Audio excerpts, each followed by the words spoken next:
Hi everyone, and welcome to Talking ELT, the easiest place to learn about the big issues in language teaching.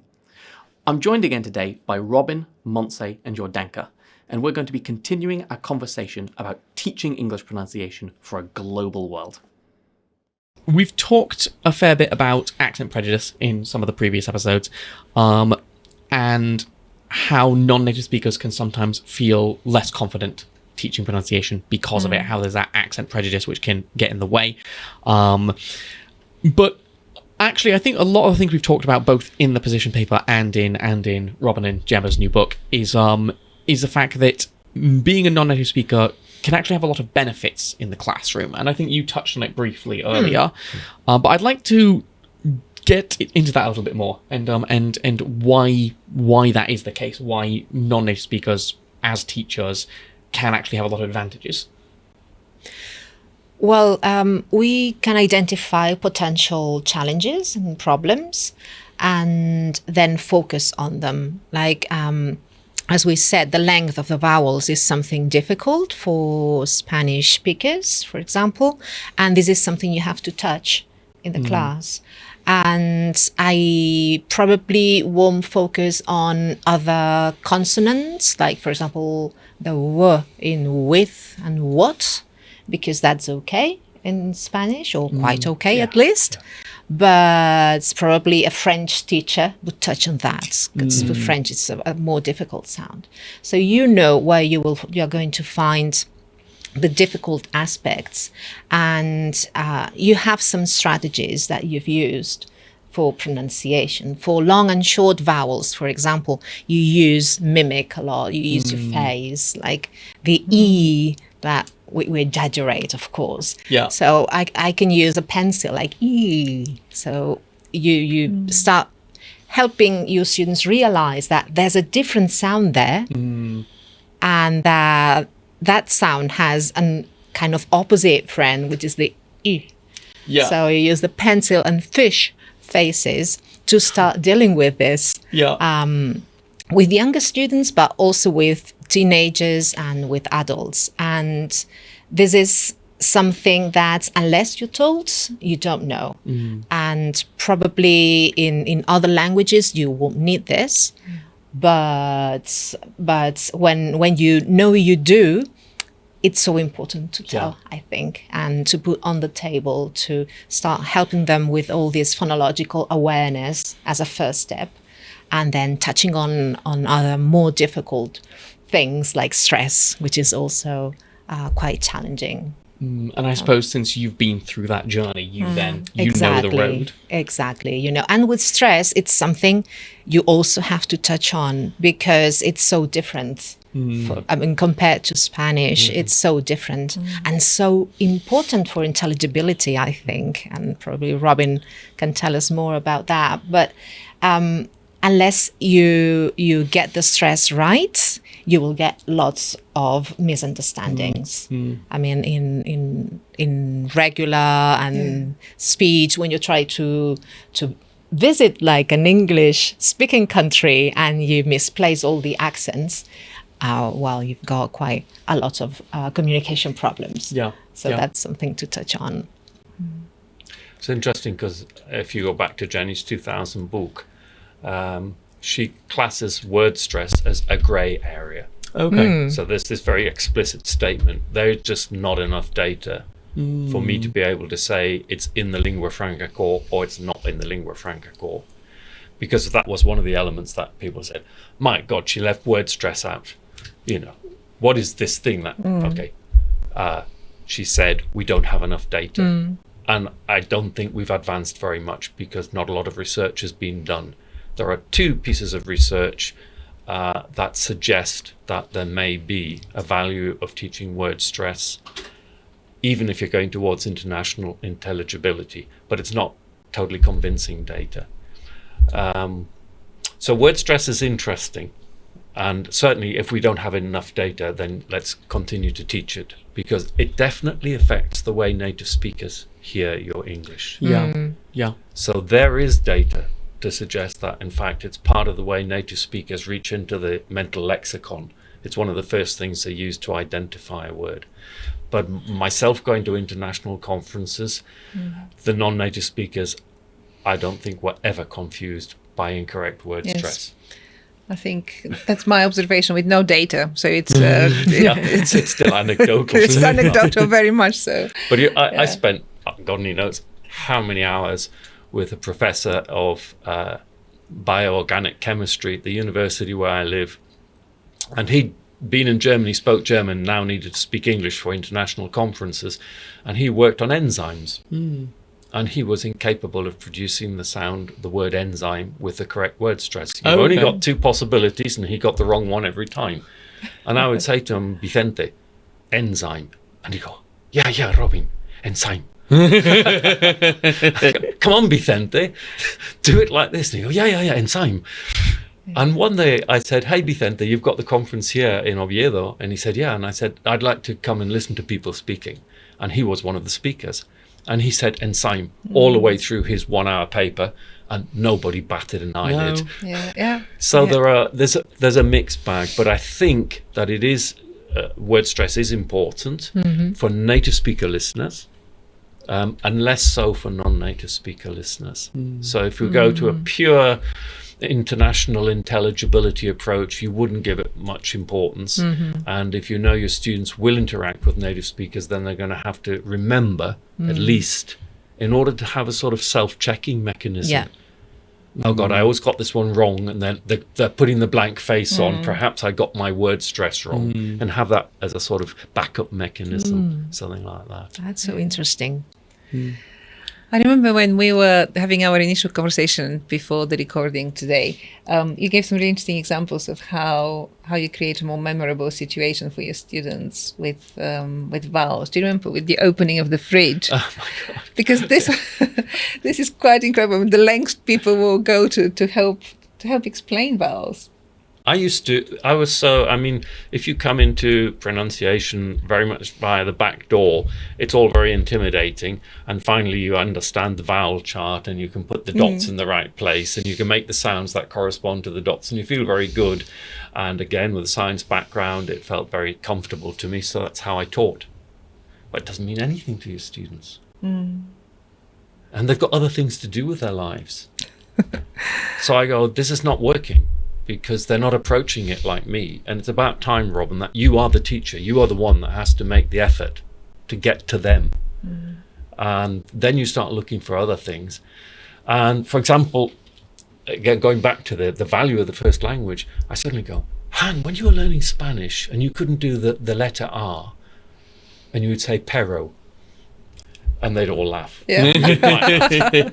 And then that friend who said, can you do an American accent? And I said, well, not very good. Can you say water with an American accent? And I'd say, yeah, water. And she said, okay, that letter T with an American accent, put it for the letter R and go, pero. And I go, water, pero. And she said, that's it. So she started with my ability to imitate accents, native speaker accents of English. She pulled out a single element. She said, can you do that? Yes, I can. Pop it into the Spanish word. Yes, I can do that as well. Well, there you go. Now, it didn't work immediately every time. Yeah. There's a long transition from the first time I did it with careful, totally focused coaching from my teacher on an individual level to it comes out of my mouth automatically. And in training, I always told teachers, it's like 7 steps. I can do it occasionally when my teacher's next to me giving me very, very tight guidance. I do it virtually every time my teacher asks, and so on and so forth. But the starting point with pero was another English accent. It was my L1. And I go, wait a minute, I wonder if I can do this the other way round and get my students to use things in their L1 to access things that they say they can't do in English. And of course, there's loads of things in Spanish regional accents or regional languages which they can access. So I'd say to my students, we live on the coast here in the north of Spain, and our local town is called Gijón, but you don't call it Gijón when you speak locally. And they say, no, it's Chichón. And I said, okay, So they've got the SH sound. What? I said, that SH sound with that funny symbol that I'll stop using now, it's sh, as in shishon. It's not actually. Phonetically, it's slightly different, but the difference is irrelevant to communication. And they go, it's. And I said, it is. And we can, yes, you can. Oh, that's good. Anything else? And I go, yeah. And I could go through different accents, the j sound, as in television. I go, okay, let's go to Argentina. And they go, yeah. And I put up a flag, an Argentinian flag. And I say, yo me llamo. And they go, that's good, Robin. You can do an Argentinian accent. And I said, well, it's not very difficult because it's the sound. Can you do that? And they go, yo me llamo. And I say, okay, that's the sound in television. Oh, really? Yeah. No, seriously? Yes, seriously. And so we're deep digging in to the L1, which often is way, way more interesting than appears on the surface. The as in swimming, the vela N, it's all over Spanish. Yes, of course. Anytime a written letter N is followed by the letter C or the letter K, then it goes from alveolar, the tongue moves back to vela in order to prepare for the K sound. In Spanish, in French, in Polish, I imagine in Bulgarian, it's the mouth has to do it. And so hidden away, but happening in your students' mouths every single day of their lives, every single hour of every single day, is a sound that they think is a foreign sound of English. No, and it's not. It's in your language. You do it. Now do it for me. Yeah. And then the one that I love doing this because they got such a laugh. I wanted my students to actually make a nice alveolar T, because they would make a dental one. They go T, and that would tend to blend in with the and so on. So I wanted them to make a nice T. And I went in one day and I said, the word for teapot. And I said, I wanted them to have tea with my mother-in-law, and I asked for the tetera, and she burst out laughing, and I used a very English T.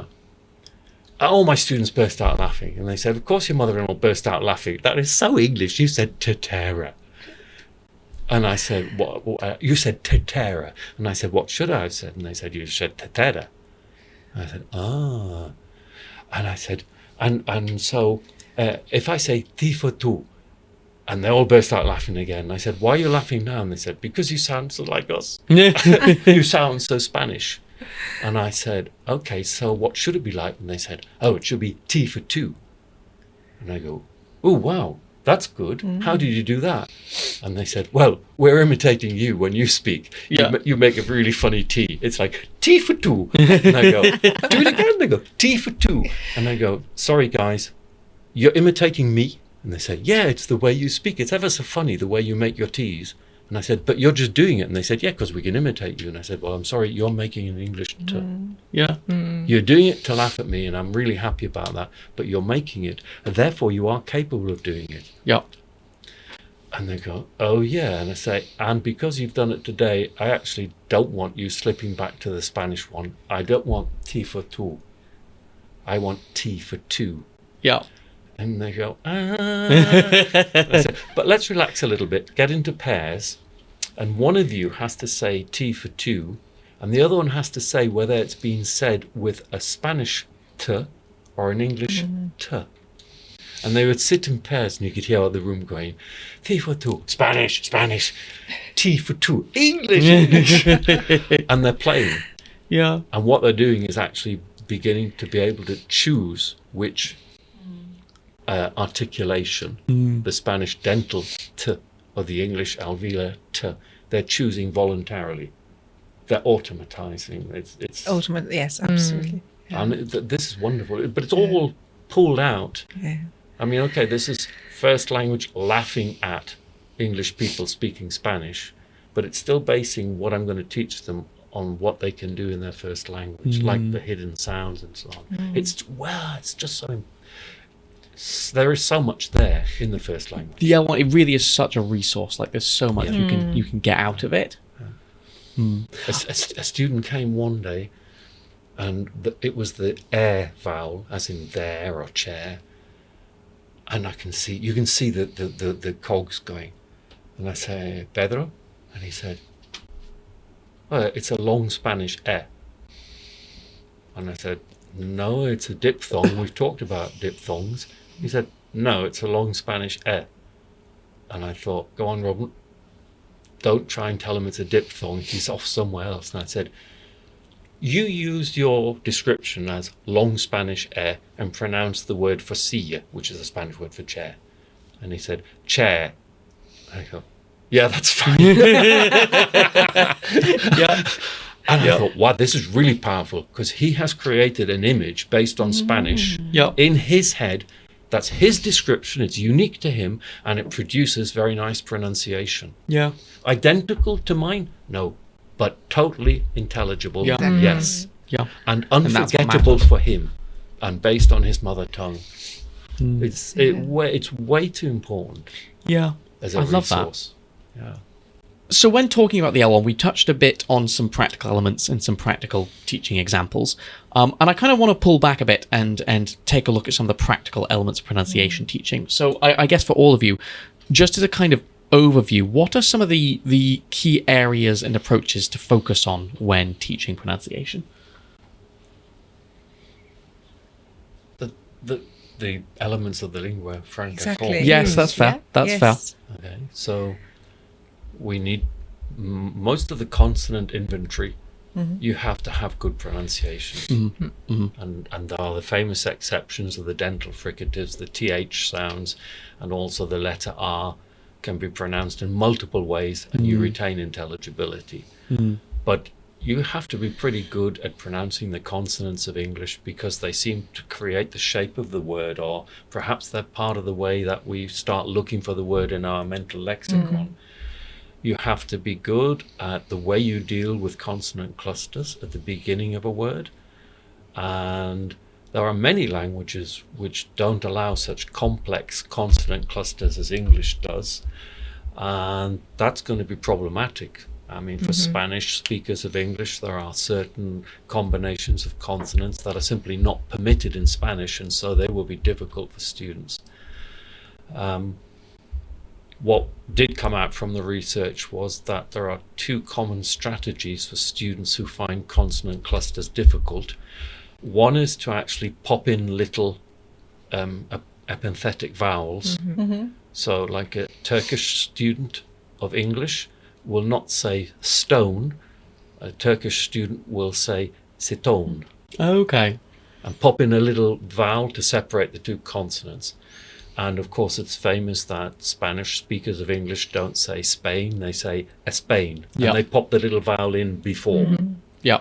So this is one strategy. You pop in a little vowel to facilitate the pronunciation of the cluster. And the other strategy is you delete one of the offending consonants, and you get rid of the cluster altogether.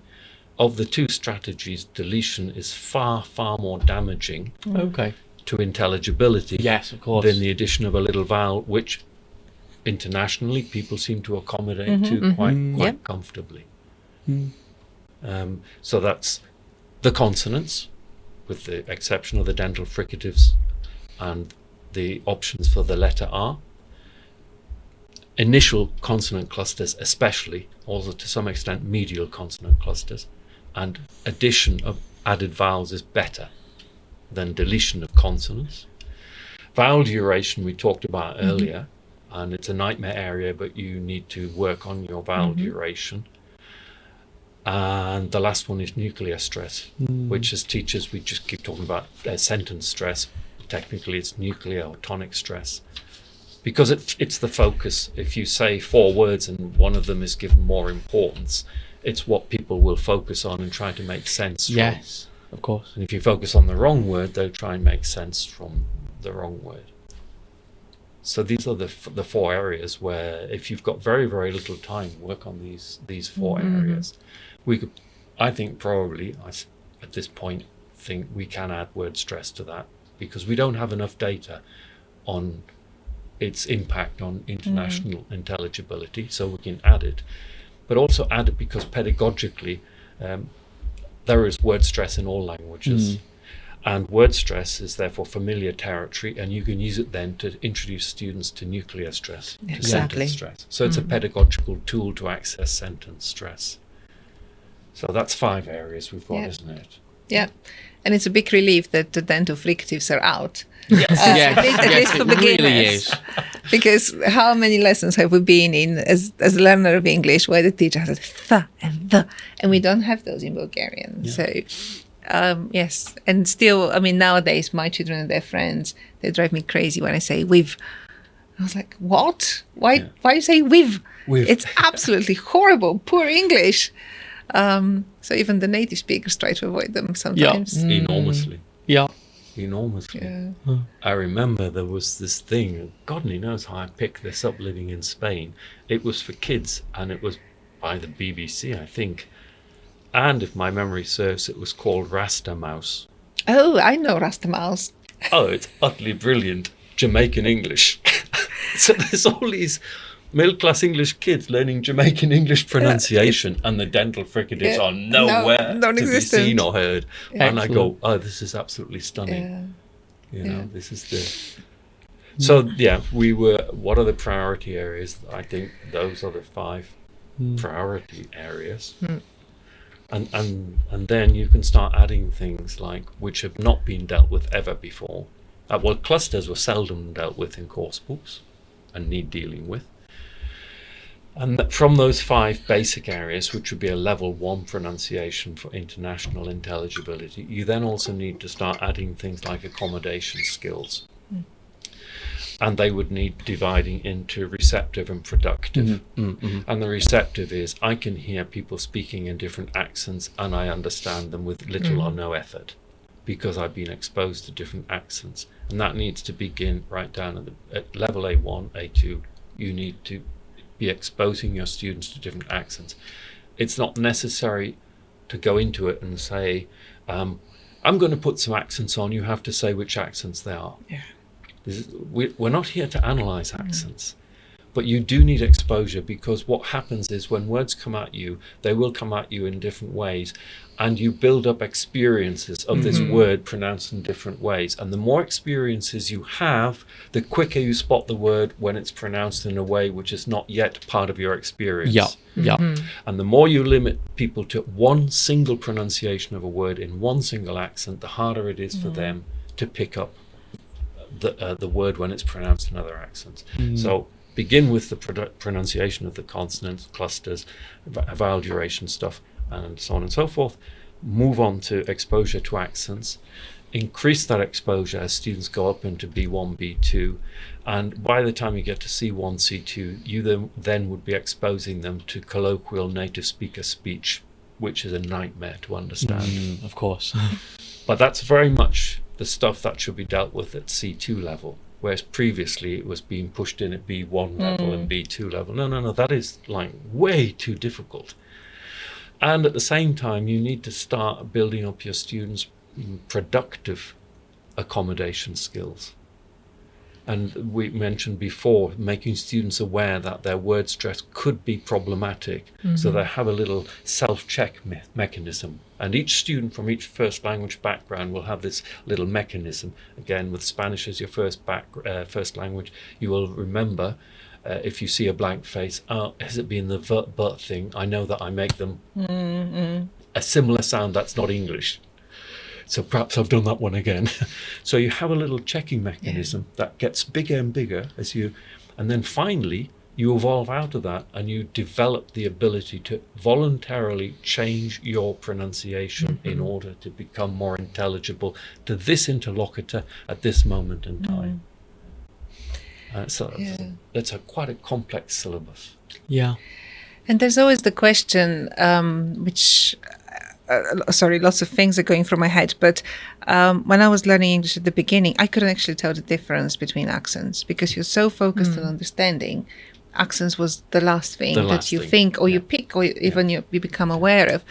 But now with the way we're thinking and we're introducing non-native speaker accents, there is always a debate, or there is an existing debate out there. What is your benchmark? So what type of accent do you expose and how fluent should the other non-native speaker, be in English, for you to expose them to their accent. So what do you think?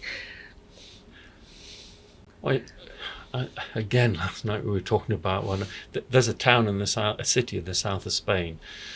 Everyone says an Andalusian accent in Spain is quite hard if you're not used to it, and this city is like the extreme example of an Andalusian accent. Well, I wouldn't send anyone there immediately and say this is where you're gonna.